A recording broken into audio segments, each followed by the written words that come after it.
So thank you everyone for joining us for our book talk, Landscapes of Retreat, a conversation with Rosetta, Elkin, and our guests. I'm Rifali Mam, the Rainproof New York City Fellow at Rebuilt by Design. And before I get into today's event, I just wanted to give a quick overview of just some housekeeping rules. So please put any questions you have for our panelists in the Q&A function. And we've disabled the chat function so we can provide links to events or resources that I see Shameika has already dropped some really cool resources into the chat.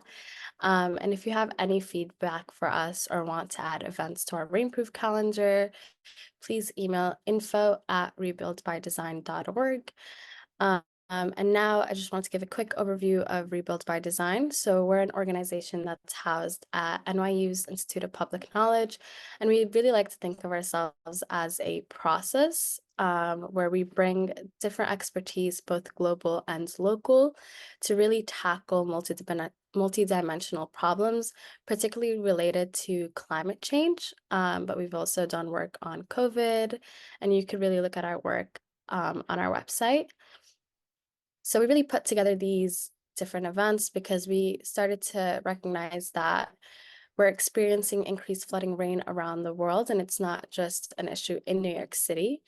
And Rebuild by Design has been working on addressing heavy rainfall since Hurricane Ida. And together with some of our partners like One Architecture or Ramble, we've put out a number of reports and resources, which are also available on our website, kind of just tackling this issue through different approaches. And our overall goal is to adapt to living with more water. And our current work addressing heavy rainfall is running 3 Rainproof New York City working groups, which are co-led by both a New York City agency staff and a New York City-based nonprofit partner. And each group is comprised by New York City agencies, nonprofits, and just different stakeholders, both in and out of New York City, but mostly New York City. I've poached some of our participants into today's panel. So Despo and Kelly, shout out to you. And the 3 working groups' main topic areas are: 1, managing space. How can we shift New York City's policies and priorities to create a comprehensive plan to prepare for increasing rainfall? 2 is focused on housing mobility. What does an equitable buyout program look like for New York City? So very in line with today's conversation, I think. And 3, everyone has a role to play. How can we build capacity among communities, the private sector, and CBOs to share responsibility of managing increased heavy rainfall, and every drop counts? And then just kind of going off of what I said and recognizing that this is increased heavy rainfall is becoming an alarming issue around the world, we really put together these events. And one of our most upcoming event is on May 2nd, which is reimagining the concrete jungle, embracing the resurgence of blue zones, which is really going to look at the history of New York City's landscape, and really thinking about how to use that for current and looking towards the future. This will be a hybrid event hosted at the New York Botanical Garden. And so if you'd like to RSVP to join us in person, we have a QR code here and the bit.ly. And if you'd like to join us virtual, there's also a second QR code. We'll be joined by Eric Sanderson, who's really spearheading this event, and he's at the New York Botanical Garden, as well as artist and journalist Nathan Kensinger and Christian Murphy from the Bronx River Alliance. In line with our work with Rainproof New York City working groups, we're putting together in May a couple input sessions where we're really asking folks to come in and give us kind of feedback and also just their thoughts and recommendations on the recommendations that we're going to be putting out in June. And our first session is on May 1st, which is an in-person session. Location will be put out soon, but you could RSVP from now. And then our second session will be a virtual option on May 14th. So please join us for this conversation if you can, or if you'd like to add any input. And in line with that, we're also doing a call for resources and recommendations to really make sure that we're addressing everything that's out there. We know there's so much work on heavy rainfall and the different topics that it encompasses because it's such a multidimensional issue. And so we're asking folks that have any work that they've done within their organization, within their professional experiences, or just any recommendations that they'd like us to incorporate within our final recommendations that we give in June, um, to fill out this form. And we're putting the deadline of May 14th so we have enough time and give the working groups enough time to incorporate everything that comes in to the final draft recommendations. And then any other events that we have will be on our Rainproof calendar, and we update that pretty frequently as we get more and more excitement in Rainproof. So please, if you have any events, again, you can email us and just check out our calendar. And now I'm going to be switching to introducing today's event. And I'm going to be introducing Despo Thoma, who is our moderator for our event and a Working Group 1 participant. So Despo Thoma is a senior associate at SCAPE, where she leads interdisciplinary teams to forge nature-based and community-centered strategies to address the increasing climate change challenges we are increasingly facing, from flooding to extreme heat. With a background in architecture and urban design, Despo advocates for the role of planning and design in shaping environmental policy and fostering equitable and resilient neighborhoods. Despo brings extensive experience in resilience planning, climate adaptation, community engagement, and the implementation of coastal infrastructure projects in places like New York, Boston, Louisiana, the Bay Area, and Southeast Asia. And now I turn it over to you, Despo. Thank you, Rafal. Hi, everybody. It's great to be here with all of you and converse with you in this moment when we're all, in many ways, trying to find nuance and deepen our understanding of this changing world around us and our role in it. It is my pleasure to introduce Rosetta and her work. It is incredibly evident that we're facing this changed world, and in our ways, we've lost our ability to give meaning and nuance to our relationship with the landscape world around us.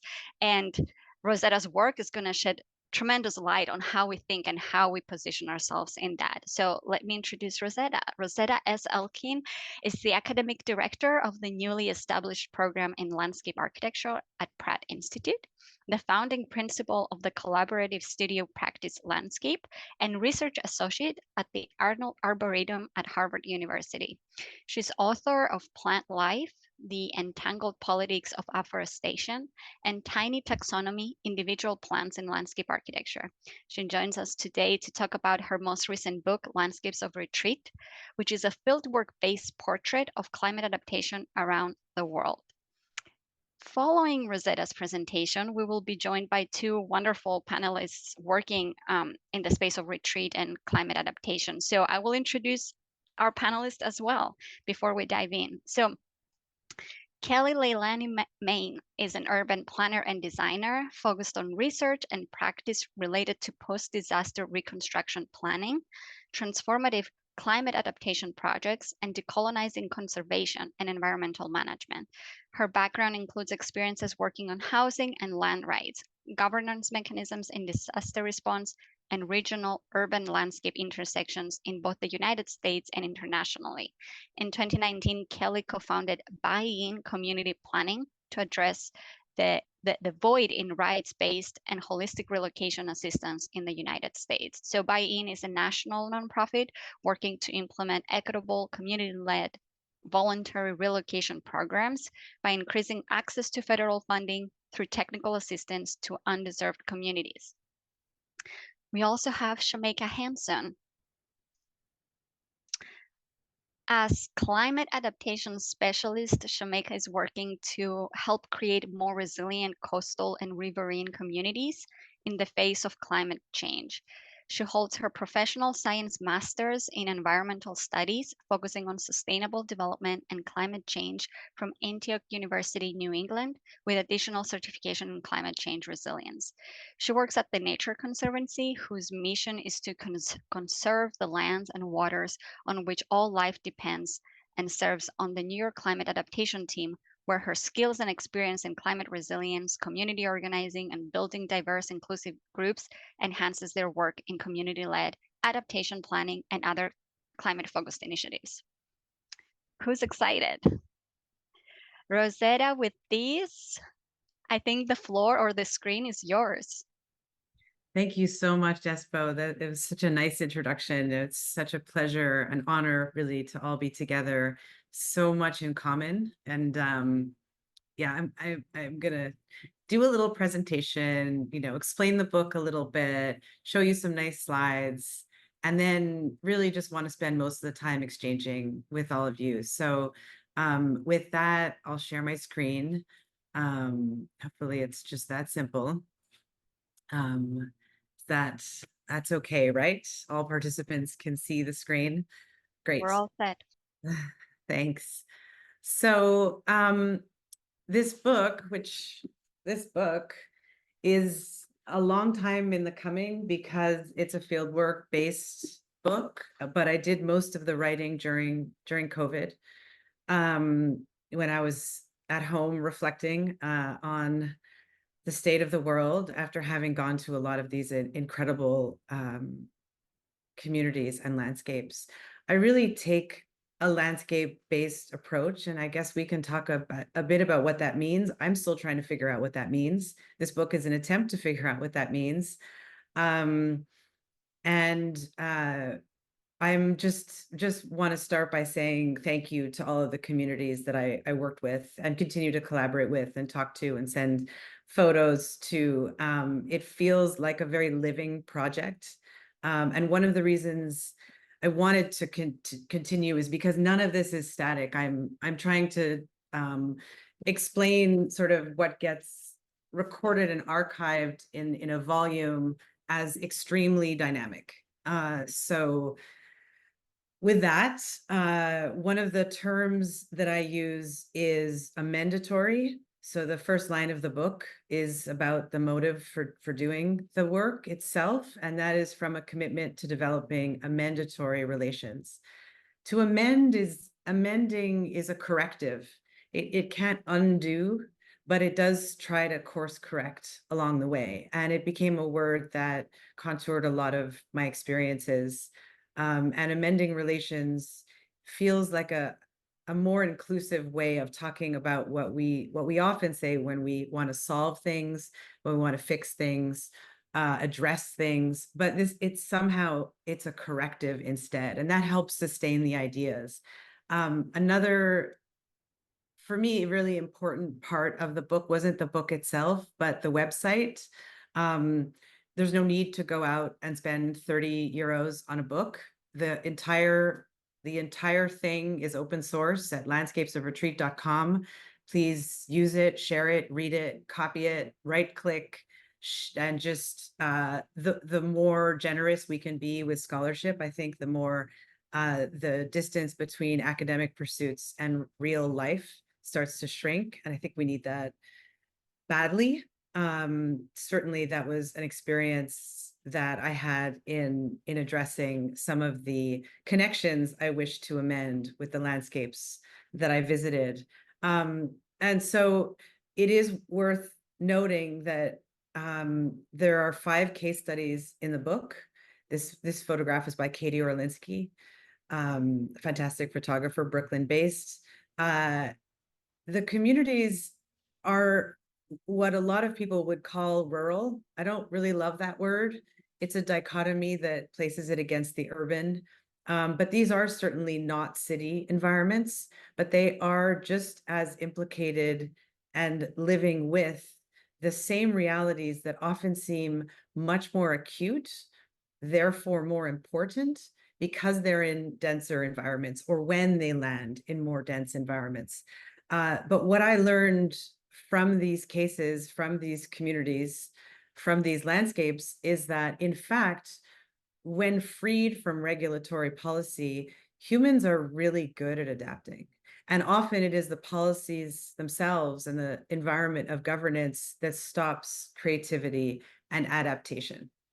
And so retreat for me is really about adaptation. And I know that it creates a certain amount of discomfort to talk about retreat. Certainly when I started my interest in retreats, I don't know, when was Sandy, 12 years ago, the word relocation was used much more often. And to talk about retreat was to talk about something that made people feel very uncomfortable. So I say to write about retreat is to defend the comfort it inevitably raises, and to use that discomfort to heal our relationship with other species and the lands, waters, and soils that sustain us. We cannot escape from our past, but we can value that landscape change can help us amend future relations. So I see the term retreat as being really productive for humans. And I hope we can talk about that a little bit. We have, as a species, always needed to adapt to change, but we've forgotten to some extent. And yeah, to Despo's really generous remarks, that landscapes change, and we are more than ever distanced from that change, especially so in environments that are forced not to. When we pave over a hidden waterway, when we settle in a salt marsh, when we build at the edge of a cliff because of a view. It's not the cliff or its erosive power that's really upsetting. It's when we live on it that it becomes really not necessarily a natural disaster, but as Neil Smith says, a social disaster. And so these terms matter, even though there are just no singular definitions for the term landscape or the term retreat, which is maybe why I'm drawn to them. But I start the book by trying to define them on the terms that I've taken in the writing itself. And so landscape is the earth animated by multi-species activity, including layers of habitat from foundations to footprints. It's different than land itself. Land is a metric of property. Landscape includes human imagination and cultural imagination. Retreat are habitation patterns from the habitat in landscape that meaningfully engage processes of the landscape, from climate dynamics to coastal erosion. So it's really important to see retreat as different than relocation. Let me explain why, and I'll explain why with this incredible high altitude image in front of you that definitely says landscape to me.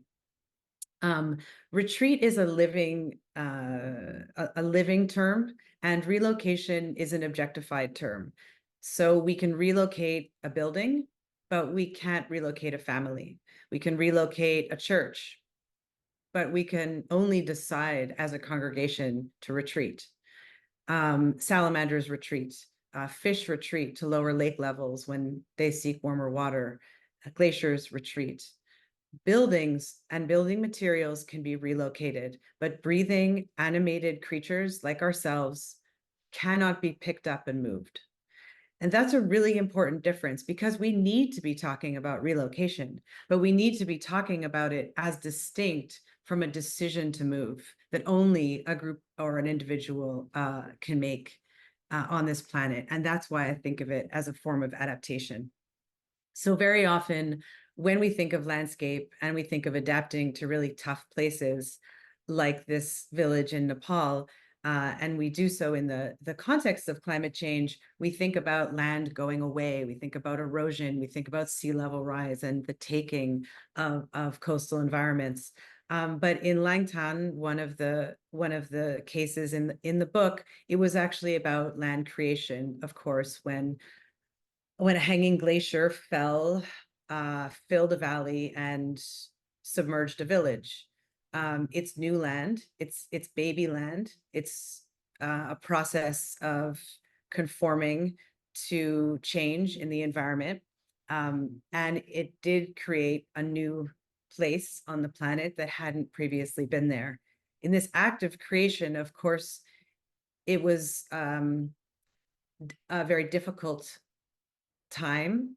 It's still a very difficult time for Langtan. However, rather than seeking to rebuild on this new baby land, the villagers and the community honored it. And they honored the change because those valleys had been filled periodically over tens of thousands of years of memory. Um, so rather than, of course, rebuild Langtan village, there was no question that they would rebuild. They wanted to honor the land that was created as such. And you can start to see that this little act of landscape making, like planting a small shrub in this glacier that became new land, or beginning to make ways across it, to find ways across it, to bridge. This act of planting and this act of path making is the beginning of answering the question of what is landscape. As soon as humans and other creatures begin to engage with the land, it becomes charged.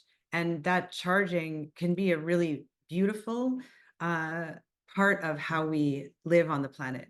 I'm interested in that. I'm more interested in how people adapt and communities make their way than in what governmental policy insists that we should be doing, because the governmental policy is so often about commodifying our life.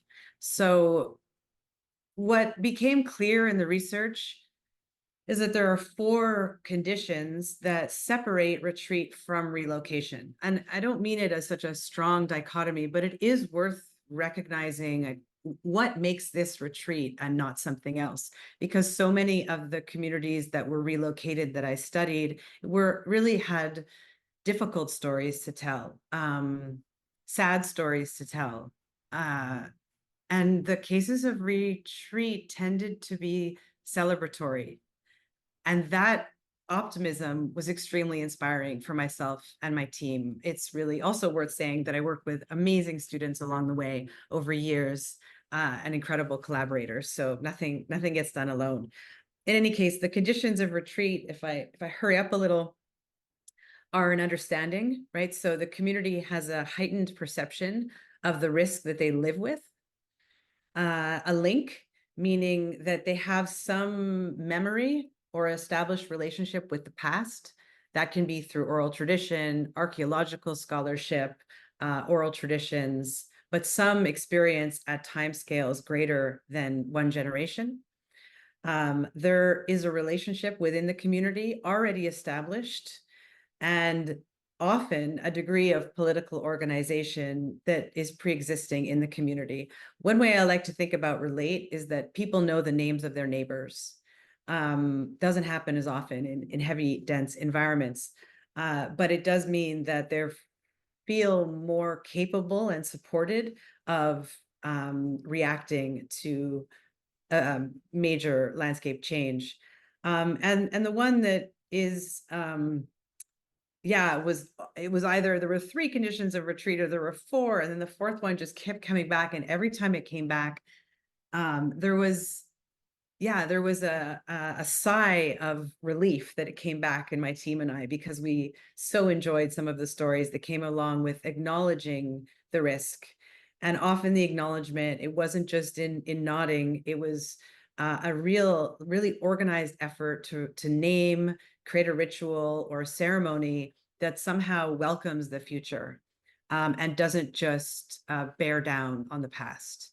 And so these conditions of retreat come up in every case, in Japan, in Chile, Alaska, Nepal, and in Quebec, in Canada. These, I also mentioned earlier, are the cases I was able to have firsthand experiences with, but there are many, many more. And I encourage everyone to think about, when they think about these difficult topics, to try to figure out, is this retreat or relocation, or kind of what's happening here? So I'll quickly give you an overview of 2 of the cases, just to flirt with some of the topics, so that we can speak more about particulars when we get to our conversation. This is Niji no Matsubara Pine Grove in Karatsu in Japan. And I think right away, your eyes, this is such a meaningful case, because whether you're a biologist, a forest ecologist, a tomato farmer, of which there are many here, or an oceanographer, at any stage, you can just look at this image, which is taken from the mountain that's very nearby that you hike up. This clearly traces an event along the coast. It was a tsunami, and your eye can kind of make that line where there was a beach and now there is a forest. And that is so much a human decision. This is what makes it land, right? The landscape emerges by deciding to not build back and treasure the land that's left behind. And so the villagers began to plant trees and create a tsunami coastal forest, and did so in the Edo period. So this is hundreds of years old. Black pines were chosen. Black pine is a very common bonsai tree when you're talking about gymnosperms, conifer species, and very revered in Japan. And so this is an act of design that truly has a power to inspire the future, because when it was planted, of course, it would have been very small. It had to have been. Everything would have been planted by hand and cared for. There were no bulldozers coming in. And to care for it over many, many generations means that you're handing something down. And you have to ask yourself in this community, what kind of ancestor am I? And that acknowledgement, that renaming, that heritage created by this Black pine forest is a source of great pride for the community who continue to tend to it, to bring their children to take care for it, to volunteer. There are these lockers in many areas of the forest where people can come and help out, take care of. They have communal days like this where the community comes out and basically gardens the forest to keep it in this, yeah, just sort of magnificent monoculture. Again, this isn't ecology. This is horticulture. This is a decision to specifically not restore what would have been their past, which would be sand dunes. It is a decision to memorialize with human cultural intention, and that is design. And it is a magical place. This is one of many tsunami forests that were planned over the past few centuries. And unfortunately, only about 5% of the tsunami forests remain in coastal Japan due to development. This is the largest and most intact. So I'll segue with a quote between the Japanese case and the next case. I start the book with this quote, Winona LaDuke. We have told ourselves that we could live in isolation from other species, not perceiving our connections to the larger world, thinking that we do not have responsibilities and that we are not connected to each other. In the end, time tells us that we cannot escape from our past, that indeed we must use our knowledge to reconcile ourselves with our history and with each other. This quote seemed to take in everything I was thinking about over these years of thinking about retreat as an expanded definition from the ones that we tend to use, especially when we tack on the word managed. The word managed, the managed retreat gives me the chills. I'm not sure what it means yet. I'm not sure why it's different than relocation.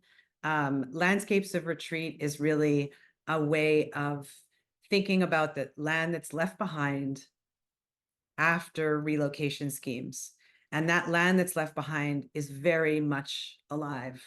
And so we have a responsibility to decide what we want to do with it, even if we don't want to build foundations or pour foundations. What we want to do with that land honors the future and the past at once. So the second case that I'll just briefly go over is in Quebec, where I'm from.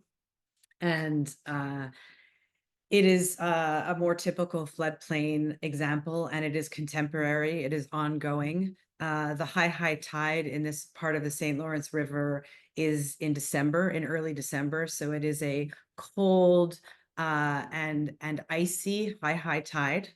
It's quite different than the ones you might be used to. It's also the site of settler forestry on top of course, Micmac nations using the floodplains only temporally for thousands of years. When the land is lost here, the land is lost in very large chunks. And it is a very, very, also a very clear, like you can use your eyes to just like, even if, you don't study any of this and you're just curious where the trees are is an escarpment. That means it's higher up. It's rocky, it's a ridge. And so farmers can't farm the ridge, they can farm the floodplain. So of course they have been for all of these hundreds of years that the settler community, the French Canadian community in particular here, has been incentivized due to cities growing to live on the coast, timber the lands, and of course get it right on boats and to urban environments. So if you're a farmer here, you're probably not just farming, you're also in timber industry, and you live with these extreme differences between tides and the large tidal flow that you can see here. The St. Lawrence River is of course salty and tidal, unlike many rivers. So what's fortunate about this is where if you live at zero, you have options to go up to 20 meters, 18, 20, 25 meters. Still, it's still not that easy, even though it might seem so because there's a lot of land, there's policy everywhere, there's zoning everywhere. But what's important about the language, especially here, the language is French, is that they don't really talk about sea level rise. They talk about landward migration of the river. So the river is growing, and that's not really a problem. It just creates a wider and wider intertidal zone. So a lot of scientists that come to this part of the world are benthic scientists. Benthic is the bottom of anything submerged, in this case, the river. So a benthic community is very rich in diversity when it has strong tidal differences, because all kinds of different creatures and plants live in those micro heights and differences in salt concentration. And so I met with Ladd Johnson in particular, who's a benthic scientist, and he's pretty incredible. I didn't know that I would be working with a benthic scientist when I was trying to study a retreat in Quebec, but it was really has been and continues to be a great collaboration, because, and this is what fieldwork does, right? I mean, I just couldn't have known how important the benthic world would have been without spending all this time there, because I had to explain my research project to this benthic scientist, and he had to, of course, explain his project to me. And many coffees and drinks later, we started to get a handle on what we were both looking at, interested in, and studying. And he had an aha moment, where we might be standing on a site like this, and he said, "We have a lot in common, Rosetta, because the landscape of retreat is the future intertidal." And it was an incredibly amendatory moment for me between design and science, especially because he had never thought of the work that he was doing as being terrestrial. But of course, if your terrestrial environment is the future bottom of the river, then there's a whole new framework of thinking about studying multi-species relationships on the land for future scientists, where it would be submerged. So just some images of how tight it is between the road and life and the edge of the water, and of course the complications of the road being owned by the federal government and not the provincial government. However, what started to happen after a particularly catalyzing storm in 2010, December of 2010, is that people didn't wait for the government to tell them what to do. They did not want to rebuild. They did not even want money to rebuild, because it was not a great choice for people that really live there. It might look like a good choice on paper, but they moved their houses across the road. They talked to each other, they negotiated with each other, they found ways of creating a kind of gift economy of materials, and they hopped over the road totally free of the studies that the provincial and the federal government enacted. The studies took almost a decade, and by then they had already been well settled into a safer environment. And so when I visited, there were still a lot of, I'll go back, a lot of these lots that looked like this because they had already retreated. And so here, when I look at this, I think this is the landscape of retreat, right? This is the future intertidal. And so what are we going to do with it in the meantime? And especially in this environment where the road is so close, we have to buy time also. And erosion is quite real. And so I asked the mayor, who's fantastic, and also owns the local bar, and takes good care of his community. I said, what are you doing with the land that's left behind? And so began a collaborative project between the community and ourselves and the mayor, and a lot of generous donors who donated plant material, who donated time, who schools who wanted to make a little how-to book. We made this little handbook called How to Grow a Shoreline. And essentially we rewilded with a lot of river stone that had been stored in quarries nearby to flatten and make way for the homes a good 100 years ago. And so we really just brought a lot of the river stone back, planted a lot of seagrass, and did a lot of it remotely by explaining how people could do this easily and use municipal funds and also use all of their interests, because you had families who were living across the street, you still do, and looking at the land that they lived on and wanting to make something of it. And that's also when this communal renaming began, and they started calling the sites les Jardins du bord de mer, the gardens at the edge. And so the community has begun their own process of healing and optimism in these rewilded environments that are landscapes of retreat. So those that's where I think it's probably best to stop. I wanted to be short and sweet, hopefully, so that we could do a lot of talking all together about how much we have in common. So thank you. Thank you, Rosetta, for this wonderful presentation. I may ask Kelly and Shameika to turn on their video so we're all in conversation. And I think what is fascinating is that Landscapes of Retreat, the research, the body of research, the book, it's really a story about human behavior.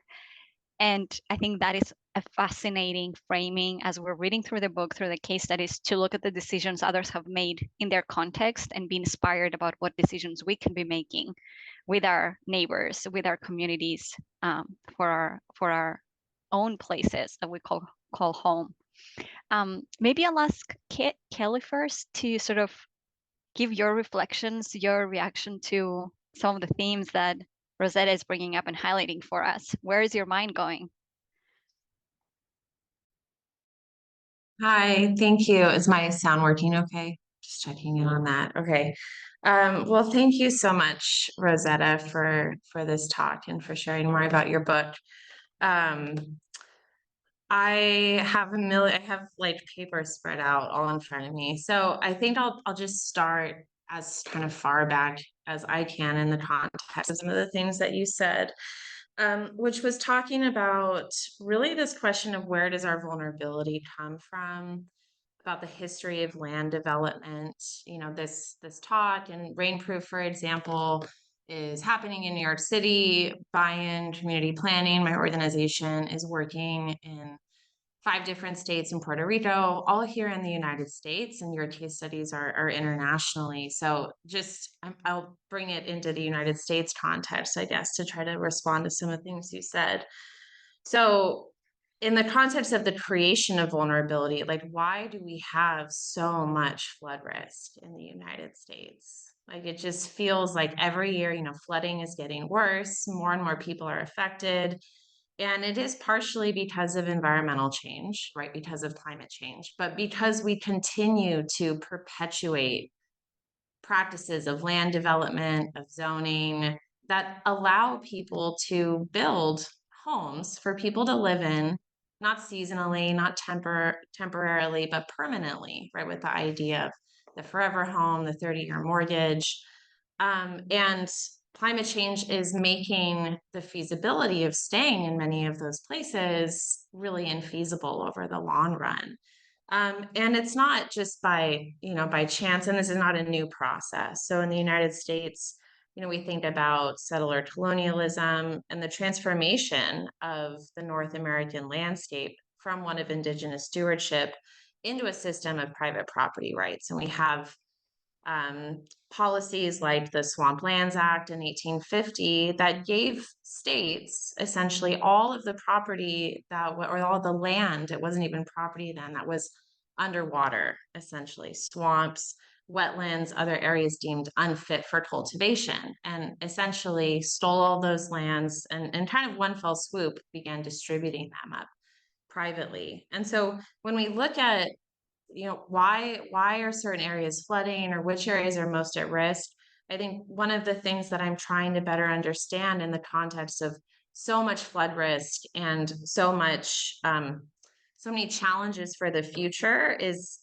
back to your conditions of retreat, like, what is this link to our history in the United States, this link back to, well, what was this place beforehand, right? Or who tended this land, right? Who stewarded this land in the context of these increasing risks? And not just what can we learn from that, but what is the context of repair, or I think you said amendatory relations.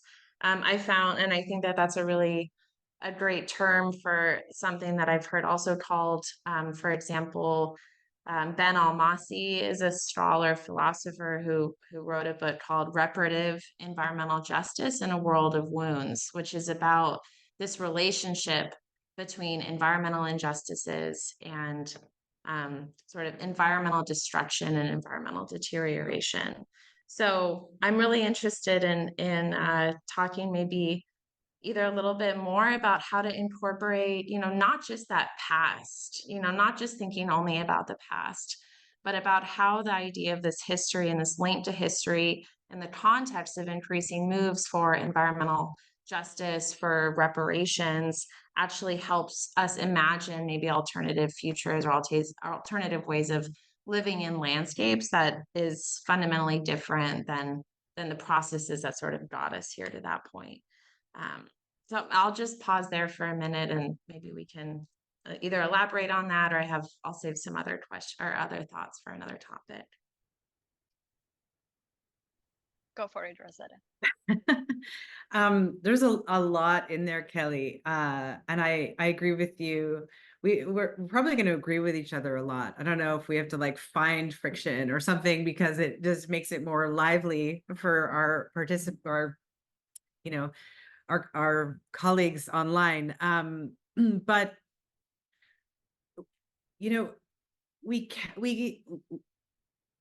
we are in some ways using the past to try to project the future. I think that's problematic. I think we kind of need to use the present to project the future. And so much of the historical atrocities are just incomprehensible, right?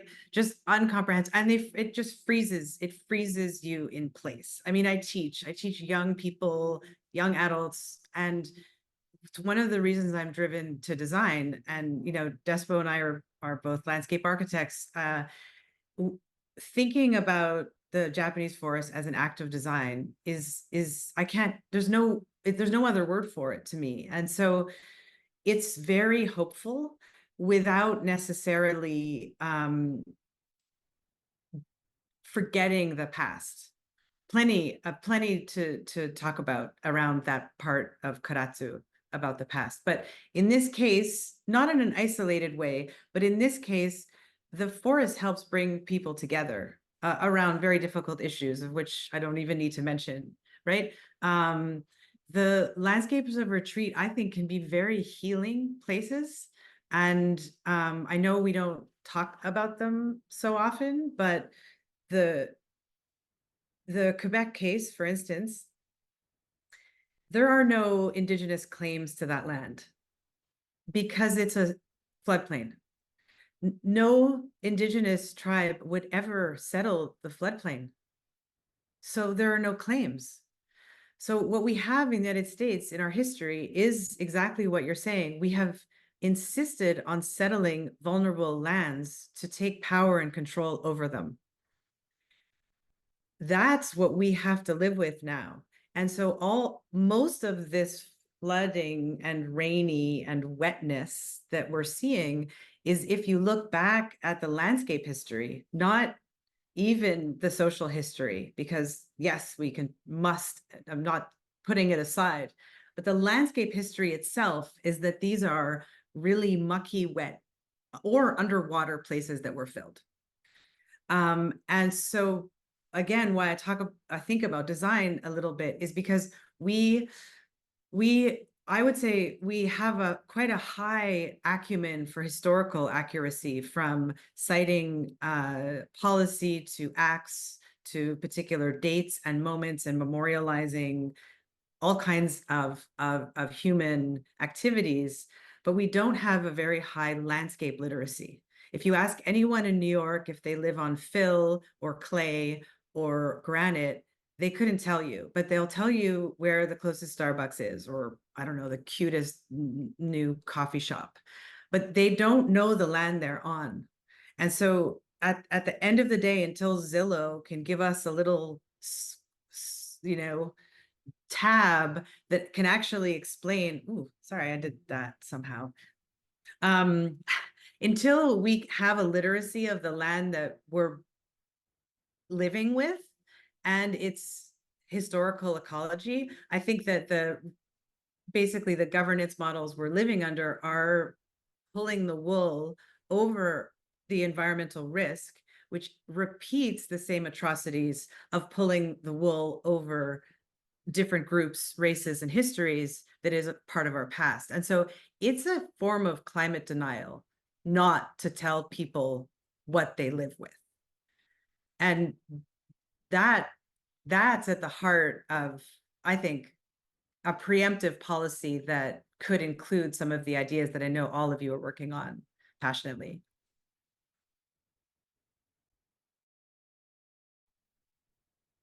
Shameika, I wanna hear what you have in your brain. Well, just listening to the thread that Kelly and Rosetta were just on, in the book, Rosetta, you talk about, our time, our memory, our connection to these places and spaces. Many of the conversations that I've had the pleasure and honor of leading, with many folks who have experienced buyouts, at least in the continental US, either voluntary or things that were involuntary. One of the things that they talk about, right, is why were we able to live here, right? Or is there another solution? Why is this the only option at this point? And so I think you're talking about not only our sort of disconnect from the land, from the spaces that we live, from the understanding of the dynamism, but then the disconnect between geologic time and dynamism versus the ones that human time, right, that we've been operating on. And so I think we are very used to operating in the timescales that we live in, that we're comfortable with, that makes sense to us.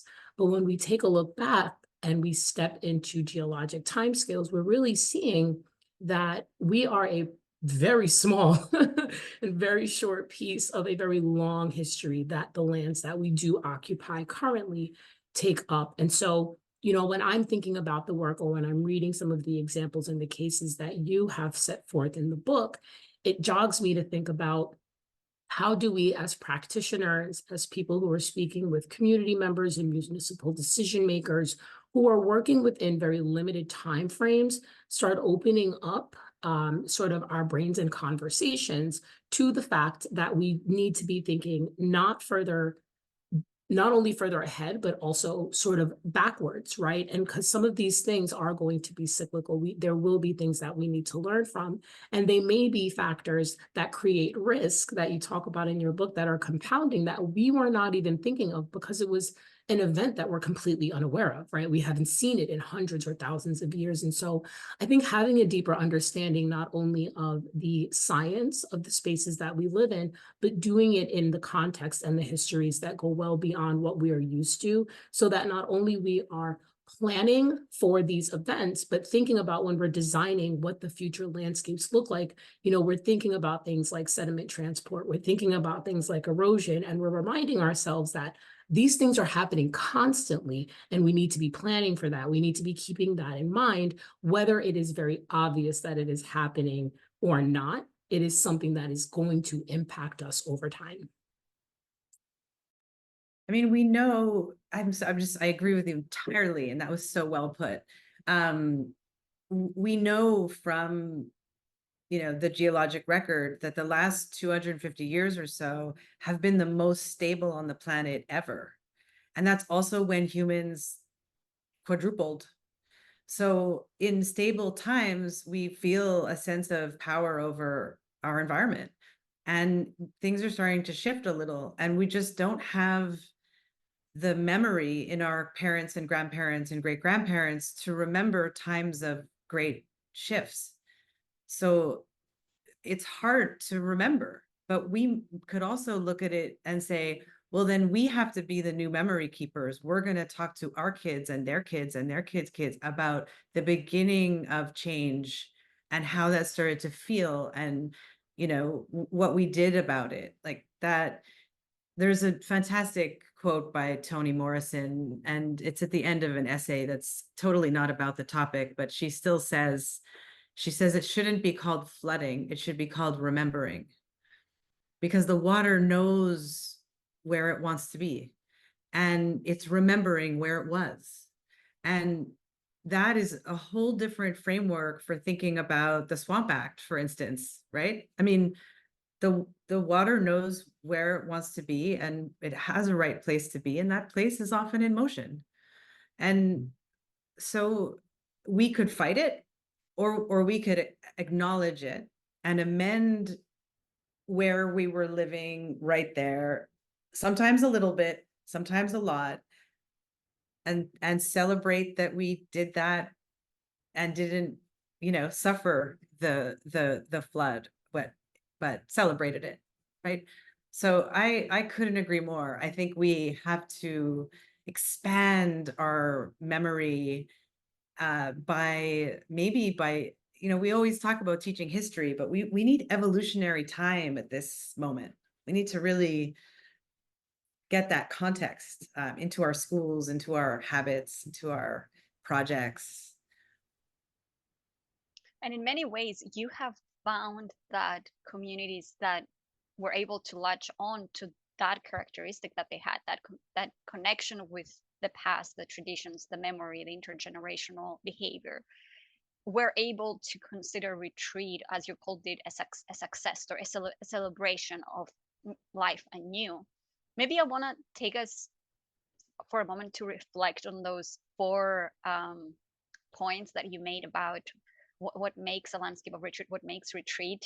I remember you had understand sort of that heightened understanding of risk that people live with. You had linking with the past, which is what we were talking about, relating with each other and being able to call each other's names, and acknowledging that sort of ceremonial ritual birthing of new future, of new life. And as I was reading that, I could only start thinking of my own communities where I grew up, where I live now, and try and think of them through that lens. Do I have those qualities, or do we have those qualities in our lives today? And if we don't, can we use them as a guiding sort of light to see what is it that we're missing to truly come to terms with climate and sort of really move forward in climate adaptation in a way that really speaks to us in our sort of continuity. And I loved the phrase you said about the forest in Japan, of what ancestor do I want to be for the future generations. I think that that framing is an incredible way of putting sort of the ethical responsibility of our place in time, and our location, in a larger context. So I wanna sort of put the question back to you and see, to all of you actually, what is your sort of evaluation of where we stand as communities in different geographies that you might be all based, in meeting those four sort of threads or criteria for landscapes of retreat? And I can jump in. The first thing that comes to mind is, it's a little bit of, it depends on when you ask, right? And so the times that I think that, unfortunately, we meet these criteria best, at least in the community I'm familiar with. I'm going to go from my experience when I was younger, post Hurricane Sandy, living in Long Island, no power, everyone's online for gas, all the things, right? Even in the pandemic, I have seen in the communities that I grew up on, amazing people come together to start organizations, to create mutual aid networks, to educate others, to help elderly, to help the sick. When there's no aid coming into the community, we band together. We know our neighbors, we continue working together and getting the work done. This is regardless of municipal help, state help, federal help, whether we're getting the help or not. Community members find a way to make things work, right? We have those connections and bonds, and they tend to last for quite some time. We find that a lot of those organizations that started or networks that started back in, after Sandy had continued working on, they work on different community projects. And so I would say in many ways, absolutely yes, there are threads of that within our communities. Simultaneously, people have a bunch of stuff happening, right? There's things happening all the time. And so in the times where we may be a little bit further from some of these disasters, or folks have a lot of other priorities they need to take care of, maybe the things that we were doing then falls by the wayside a little bit, slips a little bit. They're not elevated as much or considered in some of the plans that we're having. And so I think we have it in us to do this work. It's figuring out how to not lose that momentum and how to continue capitalizing on the energy that folks bring into this space when we are out of that immediate sort of disaster and recovery in the immediate disaster and recovery space. And when we're finally in the point where we can slow down a little bit and plan, that's the time where it is key for folks to continue working together so that we are thinking about, we know this is going to happen again. We're aware of our risks, right? We're aware of these factors that Rosetta brings up. How do we then take this power that we have, that we've built together, and make us more resilient for next time? And so I think the key is going to be communities catalyzing in those spaces and moments that energy and that power that they've built to continue working together. And I've seen a lot of communities who have great leaders who have continued those conversations. And in many ways, they're much better off because they are having those things, not in just the time of disaster, but also as a community moving forward, understanding that these risks will be continuing to happen. And if they don't plan for it ahead of time, they're probably going to see a lot worse off impacts than had they come together and continued planning. That links to what Kelly's question, where does the vulnerability we live with come from? Something like that. You had it was a little more articulate when you said it, but where does this vulnerability come from? And, all of those, Shameika, you just mentioned sort of 2, 3, and 4 in what you were saying, but the first one is really like knowing the risk you live with. Like just knowing it. So what happened in Sandy, and what does happen a lot in this country, and certainly in the Alaska case that I do include an American case, it just happens to be permafrost. There's no understanding in the community of the risk. There's no knowledge. That's what I mean by landscape literacy. Like it's a surprise to them. And so first, just having this, like, people connected to place instigates the rest, in a way, the rest of it, and then it doesn't come as a shock. And I think that within that there's something, there's something, look, I'll just take a little moment to digress and say these are really difficult topics. Like, we're talking about, this is not easy stuff, right? So anything I say, it's not a kind of one and done, right? There are so many multitudes to everything we're all suggesting, and they're going to be different everywhere, not just culturally, but on a landscape level.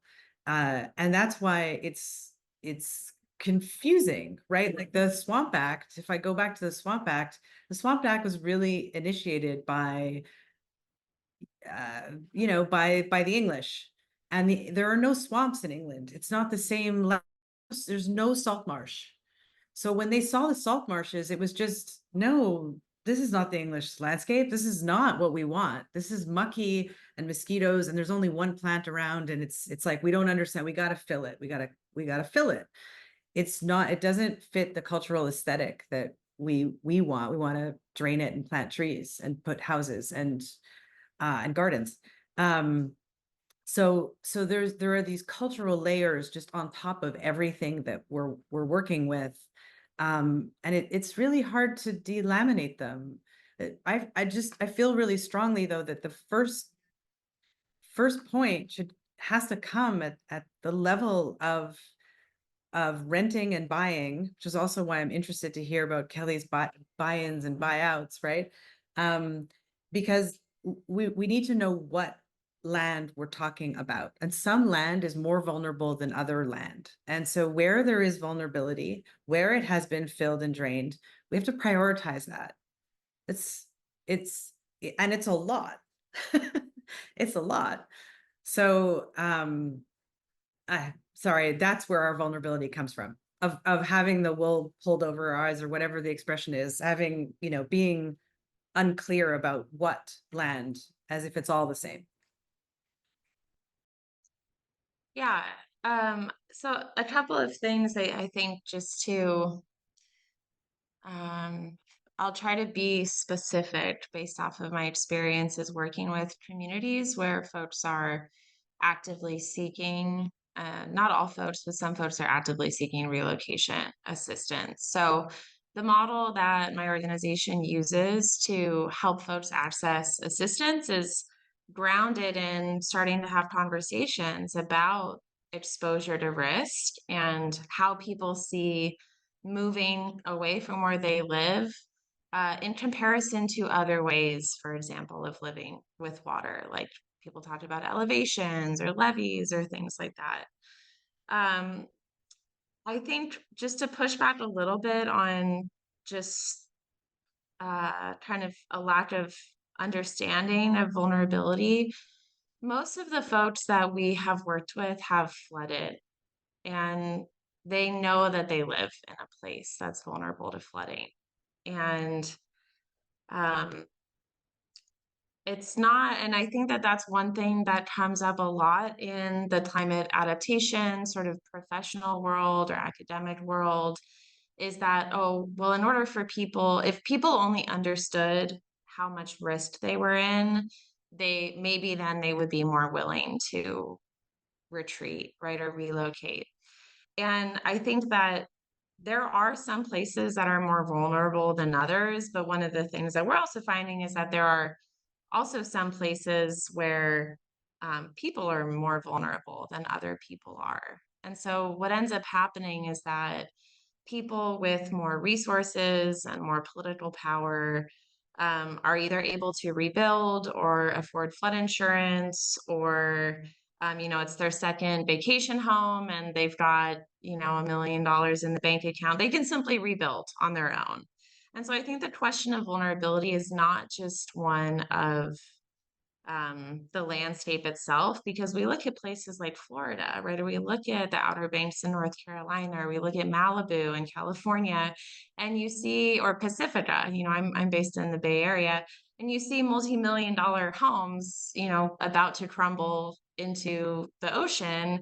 And I don't necessarily think that those are the places where this thing called the public sector or society should be dedicating most of its time and attention and resources, right? Because if you focus only on buying out some of the most vulnerable homes in very high risk areas, then you know, there's a lot of equity questions, I think, about whether or not that is the money best well spent, for example. So I think that these are the idea of like what actually drives the conversation on where retreat is prioritized or not, and not just from the public sector side. I'm not in the public sector, but I do work with communities to access federal dollars or public sector dollars to facilitate buyouts and retreat programs. Yeah, I think that there is kind of an accessibility question of where are the resources for implementing this if it's not happening spontaneously, where do they go? Right. And so we're really trying to find the folks who are saying, you know, I am stuck in this home, right? I am stranded with a flood prone asset in an area that no one wants to buy because of flood insurance or because the market is depressed here. And I cannot afford to go anywhere else. I'm 70 years old, you know, my partner is disabled, I'm living on fixed income. How can I possibly afford to go somewhere else? Right. And so people's vulnerability is contrasted, like their physical and their social vulnerability is really contrasted. And so I don't think that understanding from the perspective that I sit is necessarily the primary barrier to people's participation. I think the issue is what you mentioned earlier, that people are creative and people are willing to adapt, but there are systems in place that make it very difficult for people to adapt. And the national affordable housing crisis and a lack of affordable housing and histories of redlining and suppressed property values, you know, in communities of color, those are systemic policies that prevent people from adapting. And I'm talking about on really an individual level, from being able to take advantage of even the resources that are available. And I think that that's kind of another issue. Maybe I'm thinking about your conditions, because I think it's a super helpful framework of the linking and the relating of how does this actually tie back into some of these more systemic political, economic, and sort of spatial issues that we deal with as planners or people working in the built environment per se. So I'll pause there. I had a couple other thoughts about community organizing, but I'll stop there because I'd like to hear what you have to say. It's a Gordian knot. I don't have an answer. There's no answer. I wish there was such a thing, but there are no singular answers to these systemic issues. And I completely agree that in the United States, it's the regulatory environment that prevents a lot of freedom to choose. It's also because we have no preemptive planning. We only have emergency planning. And so if all we can do is get dollars when there's an urgency, it's hard to protect and to plan. You know, in ecology, there are two kinds of risks. There's chronic risk and episodic risk. And there's a tendency in the climate change environment, climate adaptation environment, to only talk about episodic risk, storms, hurricanes, moments of crisis. And in moments of crisis, that is not the time to talk about moving with a community. It is not time to talk about the landscape of retreat with a community. That is not what the book is about. That is a time to heal and make sure that like there is help and aid in that moment of crisis, which is why we have FEMA, which is why we have a bank called the Federal Emergency Management Agency. But where is the bank when it's not an emergency? And so in chronic risk, which is what's happening in South Florida most of the time, the drip, drip, drip of the faucet, not the big shower, that's happening every day in everybody's basements, or the shakiness, or the salt intrusion, or the surge, or whatever it is that's happening at such a small incremental level that it's hard to notice. I think that's where we actually can have a lot of momentum, and a lot of your great work and our efforts can go, because we aren't in crisis management mode. We're in education and history and making and communication and sharing, and and we can have conversations like that aren't just about crisis, dealing in a crisis. So, I'm not sure that buyouts during a crisis are anything to do with retreat. I think it's all the same family. I think we're all cousins in what we research. But the need for buyouts in an urgent moment is still working within the frameworks.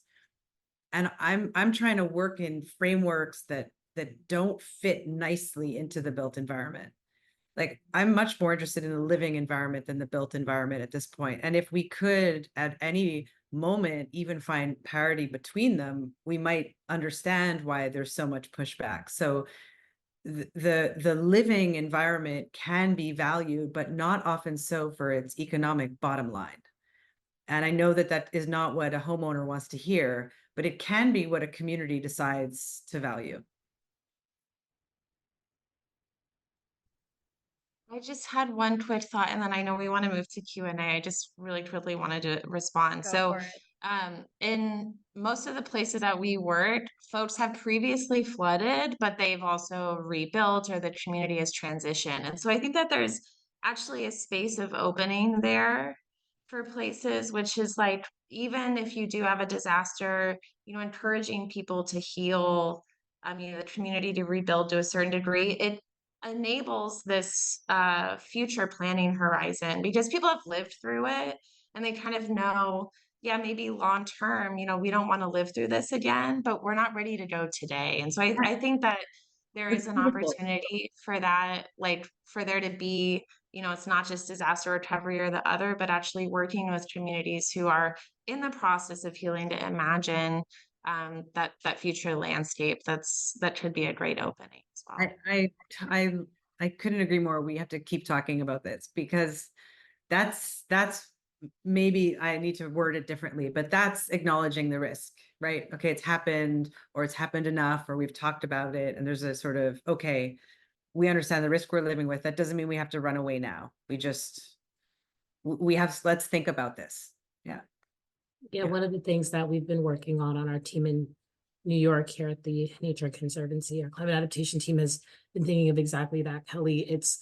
There are many communities who we know have had experienced flood events, have gotten buyouts previously, and maybe, that they've gotten it multiple times, or that they need to be thinking about these things as they may be an event to come in the near future. And so, we've really been trying to think about, which are the municipalities or the supervisors or the folks that want to have these conversations. What are the questions that they have? What are the challenges that they've been facing in thinking about these things, or even trying to talk to some of their community members? And so for the last few years, a lot of our work has really been focused on trying to understand some of the barriers and some of the challenges that leaders are having, and even trying to open up this conversation during a time where folks are so far away from an event that it doesn't necessarily seem like something that they need to talk about at that moment, right? And so balancing not having these conversations right after a disaster, when it's, the lesser of two evils of a decision, versus giving folks, enough space in between, but not so far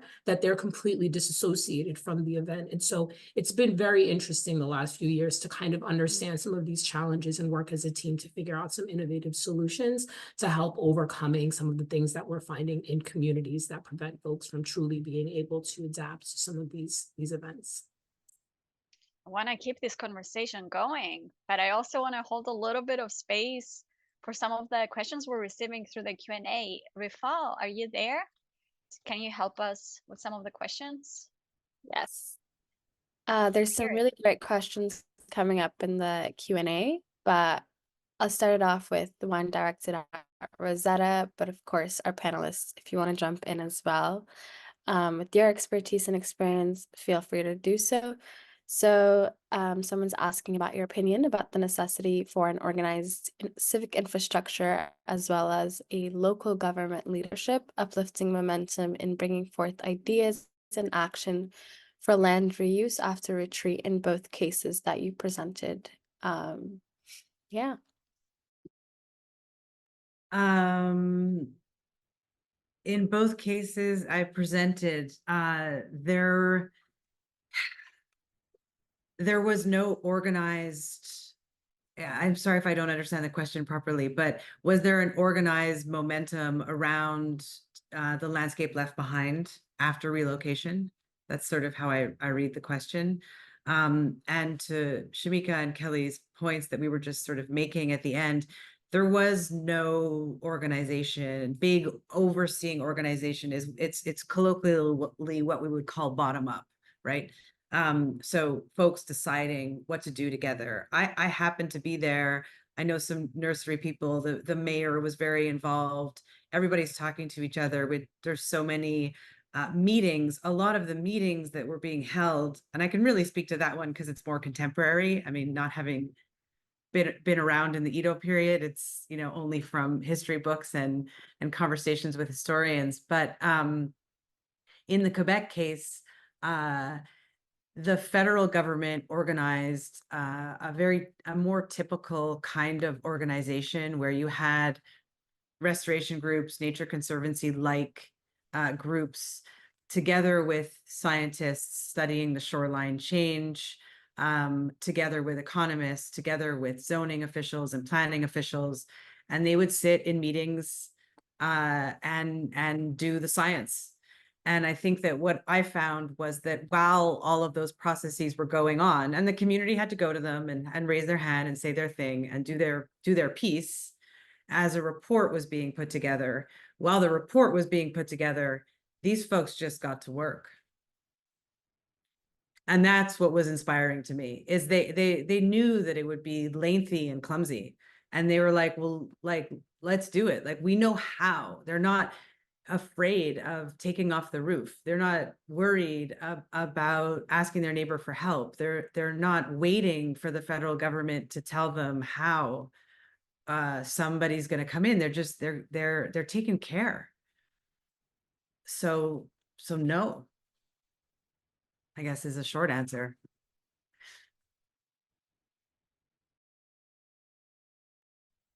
Sorry if that was too blunt at the end. I don't know if my collaborators here have something to say, but I think that maybe another way to end it is to say that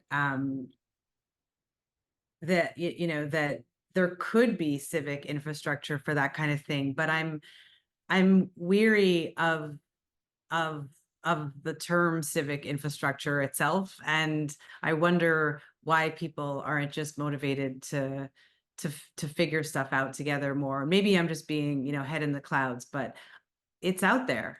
We tend to focus on difficult examples. We love difficult examples. That's how our brains work.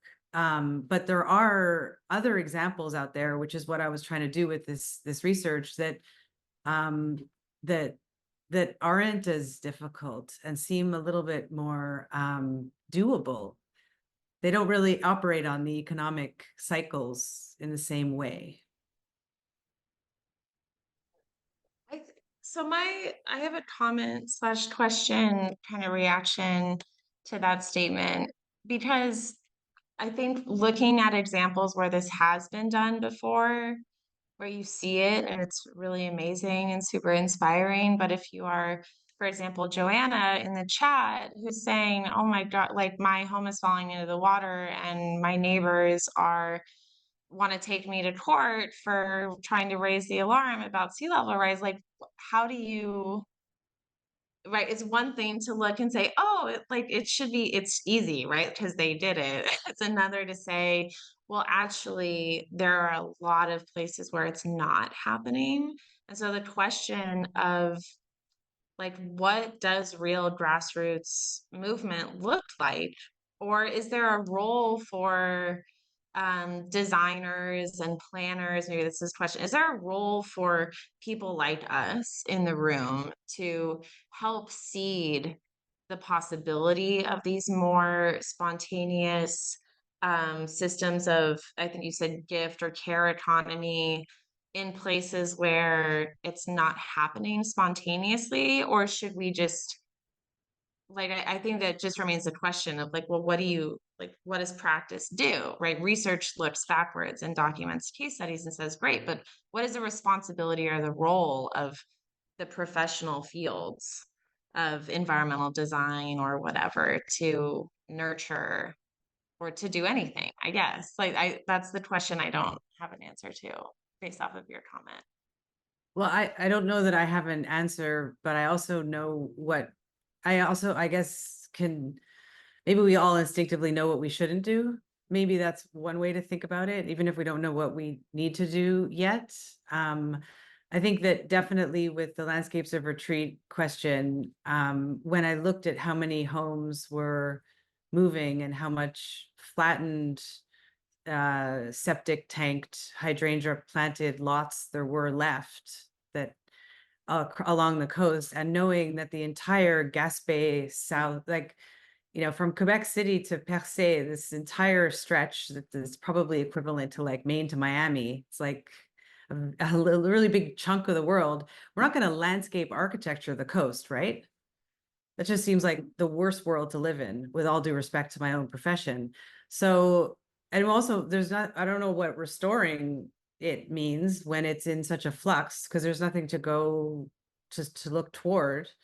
But I do think trying to explain what you could do, that's why it's sort of like a recipe, what we offered them. Like, if you have this much rock in the quarry and you have this much sand and you have this much seagrass and you have this much equipment, like you could do this. And I think that there are ways that we could learn also to be really adaptive in our practices that don't look like an RFP and a construction site and a one and done kind of plaza. That is really problematic too. And to your point, I mean, we've seen a lot of that, if we talk about Miami Beach or we talk about some of the barrier islands in Florida, since you mentioned it before. I mean, I couldn't agree more. These are not at-risk communities that need design to come in and kind of swoop in and make it, like, clean up the mess and like make it look okay. Like that's a serious problem we're stuck in as a profession that really just needs to be discussed, this space that we're in. But I do think we have ideas to share. I feel like we're entering an ideas time. I hope that I mean, not that science is ever finished, but we have the science. Like, we kind of know what's happening. Like, of course, there's going to be tons of nuance, tons of nuance. But we've gone from 50 years of this is coming. We started Hanson. And now I think we can't use the same 21st century design ideas to address, 20th century design ideas to address this 21st century change. And so I'm with you. I just want to keep trying different ways. And that's hard for all of us. It's really hard for all of us in each of our different, the homeowner that's stuck on this site is not so different than the landscape architect stuck in the profession. Like, we're stuck in the same silos and boxes in our fields that often limit creativity. I love what you're saying about being stuck, and Kelly, you highlighted Joanna's comments and question in the chat. And I think one of the things that, my background in community organizing and campaign organizing has helped with, particularly in this work, is there are, even if it's one or two community members who notice this happening, who are concerned, who go out and get educated, they're learning, and they don't know what to do. They don't know if they should move. They don't know how to gather other people. In the communities that I have worked with, it has been a small number of people who have come together to make their voices heard. And so I think if you are feeling like an individual person that has no resource or no way to go, the first thing is just start by finding one or two people who either align or identify with your concerns. They may not even speak about it the way that you do, right? You may be talking about sea level rise and climate change and flooding, and they may be talking about, having to wade through the water after they've parked, not understanding why that's happening so frequently, and how they think that's, attributing to some other issues, right? We may not have the language to talk about it yet, but people are identifying these problems. And so shout out to Climigration Network, a space that is helping people have these conversations, even if it's not just the folks within their community. But understanding that sort of building power from the ground up really does start with conversation. And so, specifically for folks who want to be talking about these things, know that this network here is open for you all. Rainproof is obviously, and Rebuild by Design is obviously a place to gather resources and more information. But we are very much, as practitioners, as planners, we understand, as Rosetta said, this isn't an easy conversation. It's not going to only happen once, and it's not going to be solved in a day. I think what's going to happen is we're going to see this happen in phases. Communities are going to come to an understanding with each other over time. We are going to have more events that force us to come to the understanding that we need to be living differently. And I think it's up to the practitioners and the planners and the consultants to be prepared to meet people in those places every time that they show up to them, and do that in a way that also honors the places that they are leaving, not define the work that we are doing as successful before these communities have defined it in that way on our behalf, right? And really thinking through the fact that adaptation is something that's continuously happening. So as long as we are not planning ourselves into inflexible opportunities and inflexible cases, I think we have the ability to create resilience and resilient communities throughout time, throughout history, as long as we are keeping those connections, continuing to have these conversations, and always meeting people where they are. The science is important, but as you mentioned in the book, there are some really important intangibles that we have to keep in mind as we have these conversations. Shameika, I think that was the perfect wrap up for this entire conversation. I think you just summed up all the good feelings and the hope that we can find in little spaces and in human decisions. And then what I'll say is thank you all. Rifal, I think we don't really have time for any other questions. So I think maybe we can wrap it up here and say a big thank you to Rosetta for presenting her work. Big thank you to Shameika and Kelly for offering so much of their insights, and for Rainproof for co-hosting. Rifal? Thank you all so much for joining us, and thank you to the panelists, Rosetta and Despo, for being an amazing moderator. And we'll be uploading a recording of today's session up on our YouTube, which you can find on our calendar. And thank you.